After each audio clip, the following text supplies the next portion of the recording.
Mga kabayan, kamusta po? Si Kamanong po, inyong lingkod ay nagbabalik po muli para po magkomento po sa inyo dito po sa Tambayan mga kabayan. Ito po mga kababayan, samahan niyo po ako. Mag-umpisa na po tayo. Komentuhan po natin mga tambay. Masayang masaya po ang senadora na si Hontiveros mga tambay. Dito po sa nilabas po na court order arrest ni Michael Maurilio alias Rene. Yung bumaligtad po sa kanya at sinasabi po na siya po'y binayaran ng napakalaking halaga para lang po mag-witness daw kikibuloy mga kababayan. Kaya nga po sinabing tanim witness mga kababayan, bayad witness. Ito po, masayang masaya po ang senadora at syempre po pasisinungalingan po ng senadora yung bintang at pahayag po ni alias Rene. Hindi po ba? Kaya nga po yung lagi po natin sinasabi, meron po bang magnanakaw na umamin na siya'y nagnakaw? Meron po bang sinungaling na umamin na siya'y sinungaling? Hindi po ba? At sino po ba ang may kapangyarihan para magpabagsak ng isang tao, lalong-lalo ko ito'y tinik sa'yo? Sino po may kapangyarihan? Si alias Rene po ba? Si Michael Maurilio po ba? O yung nasa kapangyarihan na humahawak ng napakalalaking pondo, may insertion pang bilyon? Nagtatanong lang po si Kamanong. Ito po, tingnan po natin at pakinggan po natin. May nakuha po kaming information po na may arrest warrant na daw po Yes. panalaban si Michael, si alias Rene. Reaction niyo po, sir? Very good development po. Wini-welcome ko po yung balitang yan na may inisyo ng arrest warrant kay Michael Maurilio kaugnay ng criminal case na inihain sa kanya dahil sa kanyang pagsisinungaling tungkol sa aming investigasyon, yung ginawang investigasyon ng Senado tungkol kay Apollo Kibuloy. Ma'am, may mensahe po ba kayo sa kanya? Dapat na po ba siyang sumuko, makipag-cooperate sa authorities? Kung nakikinig si Michael, na baka ito na yung pagkakataon na finally mag-cooperate siya ulit sa mga otoridad at ituro yung bigger fish tulad ng sinimulan niyang gawin sa Senado dati. Kasi po ma'am, di ba parang bago, if I remember correctly po, no, bago po siyang itong sumulpot tapos maglabas ng video, kausap pa nga po yung opisina ninyo, tapos nagsumbong pa nga po na parang under threat siya, tapos bigla na lang po nilabas yung video. Kasi yung una niyang sinabi sa opisina ko at napatunayan ng DOJ batay sa ebidensya, siya talaga yung lumapit sa office ko. At hinding-hindi siya pinilit o binayaran para sabihin yung kanyang nalalaman tungkol kay Apollo Kibuloy. So, sa ganitong developments, criminal case at sa wakas isang warrant, ibig sabihin naniniwala ang DOJ na kasinungalingan yung sinabi ni Michael laban sa opisina ko at laban sa Senado. Sa tingin sa nalabagay ko sa kanina, baka may big fish siya po. Yes. May haka-haka po ba kayo kung sino itong big fish na to? Voluntaryong lumapit si Michael sa opisina ko noon at ngayon napatunayan ng DOJ na yan ang katotohanan ng mga pangyayari. Pagkakataon niya finally sabihin, ibunyag, sino yung mga big fish sa likod ng lahat ng operations ni Apollo Kibuloy. At saka sen, syempre, bukod kay Michael, no, yung kay alias Rene, marami pa rin pong ibang fake news laban sa inyo na kumakalat sa social media. Baka po may mensahe kayo din sa kanila at saka may balak pa po ba kayong ibang gawin para dito? Pinag-aaralan lagi ng opisina ko kung maghahain ba ng kaso or hindi laban sa mga nagpapakalat ng fake news. Basta't buo yung pananalig ko na ang mga katotohanan ay lalabas. At Sunday.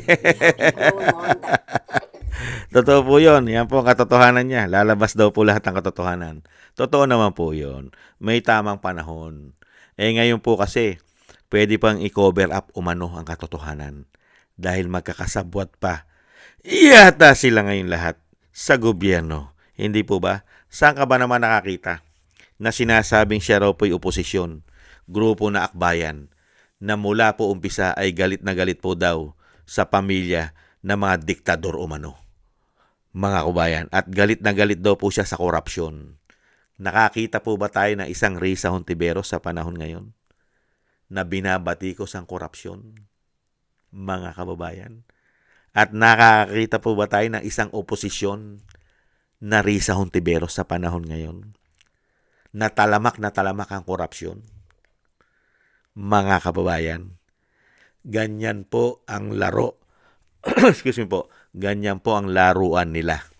Kung saan po may proteksyon at pakinabang, nahandun po sila umano. At alam naman po natin mga katambay, ay iniintay lang po natin ang tamang panahon dito po kay Senadora Risa Hontiveros umano.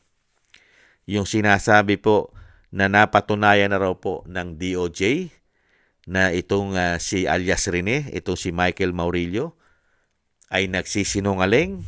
Hindi totoo lahat ang sinasabi, lalong-lalo yung sinasabing binayaran ng malaking halaga, milyon, para lang po tumistigo dito kay Kibuloy umano, ay kasinungalingan daw po yan. Dahil mismo raw po si alias Rene ang lumapit sa kanya. Mga kababayan, siyempre po, ikaw ang ini-interview Di siyempre sasabihin mo, tama. Tama lahat ang sinasabi mo. Hindi po ba?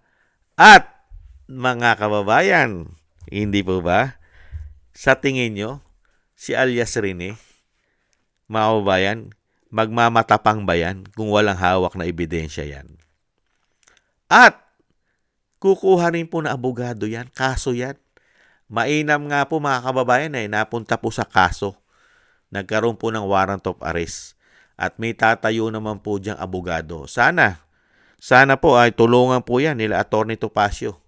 Mga kababayan, ang grupo po sana nila Atty. Torion ay tumulong po dyan. Sila Atty. Vic, sila Atty. Trixie Cruz Angeles. Di ba? Maraming abogado po. Sana tulungan po yan si alias Rene. At nang mapatunayan po talaga kung talagang nagsisinungaling itong si alias Rene o ituturo na talaga ni alias Rene ang big fish na hinahanap po ni Senadora Risa Hontiveros. Sino po ba talaga ang big fish? Kasi po pag nasa korte na po yan mga kabayan at meron na pong kaso na bubunuin itong si alias Rene, ay siyempre po kailangan na po ng ebidensya. At sana itong si alias Rene, mga kababayan, hindi po basta-basta ang perang milyon. Hindi po ba? At yan po ang patutunayan po ni alias Rene. Yung binigay o sinuhol sa kanya o binayad sa kanya umano na milyon para po bumaliktad at maghudas kay Kibuloy, mga kababayan. At marami ka pang issue, hindi po ba? Nasa Cabral Files ka rin. Hindi po ba?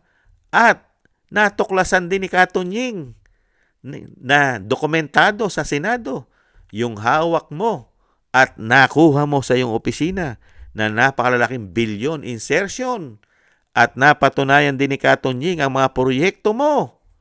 Hindi po ba ang mga proyekto mo? Kaya nga po ang mga investigasyon sa mga susunod na panahon, ito pong napakalinis at napakabuting tao ni Risa Hontiveros na wala pong kinalaman sa anumang anomalya kahit kay alias Rene at kahit sa PhilHealth, may issue pa rin yata yan. Lalong-lalo po ngayon sa flood control. Sikat na sikat po yan. Flood control. Merong insertion yata yan. Umano na hindi bababa sa 3 billion. Hindi kaya? Risa Hontiveros? At alam naman po ng mga Pilipino, natatakbo kayo dahil huling termino na ninyo sa Senado at nagpapabango na kayo ngayon. Hindi po ba ang mga pagmumukha ninyo, ang pagmumukha ninyo ay napagkikita na ngayon. Hindi po ba sari-sari na ang nakikita namin ngayong stylan na sinatawag na style bulok? Hindi po ba? At kailangan po ng pera dyan sa mga ginagawa natin pagpapabango umano. Yung napakahirap po kasi pabanguhin, mga kababayan. Sa totoo lang, napakahirap pabanguhin ang tae. Excuse me po sa mga kumakain.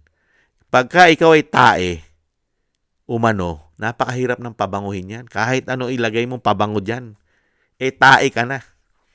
Umano. Paano ka pababango? Di po ba? Ang makukuha mo na lang na magtitiwala sa'yo, yung kapwa mo tae rin. Umano. Excuse me po sa kumakain. At syempre po, yung COMELEC, umano. Hindi kaya? Ganyan po nangyayari sa ating bansa ngayon eh. Pag malakas ka raw umano sa COMELEC, umano, at nasa tamang usapan umano, baka bumango ka sa COMELEC, umano. Hindi kaya? Mga kababayan, kaya yan po mga kababayan, hintayin na lang po natin. Kasi hindi naman po pwedeng paniwalaan mo ang statement ng isang Risa Hontiveros na sinasabi niya na nagkaroon na raw po ng kaso at meron ng court order arrest itong si Mauricio, itong si Michael Mauricio ay parang sinasabi niya na may kasalanan at talagang may kasalanan ay si alias Rene at siya ay wala. Dahil siya yung nagdemande. Ibig sabihin, pag ikaw ang nagdemanda, ikaw na yung walang kasalanan. Ganun po ba yon? Ebidensya po yan. Hindi po ba? Sana, ipanalangin mo, Senadora Risa Hontiveros, na walang ebidensyang hawak si alias Rene. Hindi po ba? Wala sana siyang hawak na ebidensya dahil lalabas po yan sa korte. Hindi po ba? Ayan po mga kababayan, si Risa Hontiveros ay tuwan-tuwa at nagagalak po sa ginawang aksyon po ng DOJ mga kababayan. At naglabas na raw po ng court order arrest ang DOJ mga kababayan para dito kay alias Rene. Good luck na lang po. Pero kaming mga Pilipino katulad ni Kamanong ay umaasa po si Kamanong na darating po ang tamang panahon para naman po ang Pilipino naman ay makita ang totoo sa mga issue na kumakabit sa katawan ni Risa Hontiveros. Katulad po ng PhilHealth, katulad po ng insertion na bilyon-bilyon, at marami pang iba. Katulad po nitong Kikibuloy na tanim witness umano, bayad witness umano. Hindi po ba? At ang pagiging akbayan niya. Hindi po ba? Yan po ang inaantay at inaantabayanan ni Kamanong na dumating po ang panahon na makita naman po ni Kamanong at makita rin po ninyo na ang iniimbestigahan po sa mga anomalya ay si Senadora Risa Hontiveros naman. Dahil sila po ang humahawak ng kapangyarihan at humahawak ng pera ng taong bayan. Hindi po ba? Maraming salamat po sa nagusto po ng ating Tambayang Makabayan sa YouTube at TikTok. At ganun din po sa ating mga subscribers at sa mga nagbibigay po ng komento po ninyo. Like, share, and subscribe. Thank you po sa inyo. Shoutout po sa inyo lahat. Thank you po. At thank you rin po sa mga nagbibigay po ng tulong at biyaya. Shoutout po sa inyo lahat.